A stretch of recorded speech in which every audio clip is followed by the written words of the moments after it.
In this video, I'm going to be showing you how to unsend a Gmail, so be sure to watch this video until the very end to prevent any mistakes in the process. This actual glitch or setting has to be done on desktop.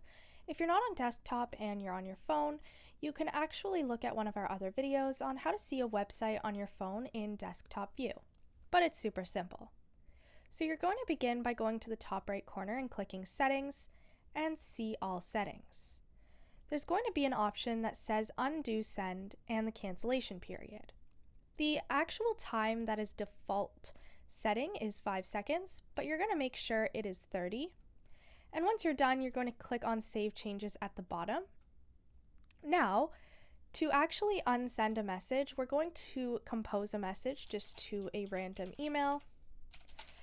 And you're actually just going to send it, and you'll be given the option at the bottom left to undo a send, and this will be there for 30 seconds.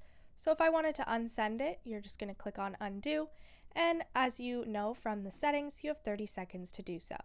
That's all there is to it. Be sure to leave a like, comment, and subscribe to the channel. Thanks for watching. See you in the next video.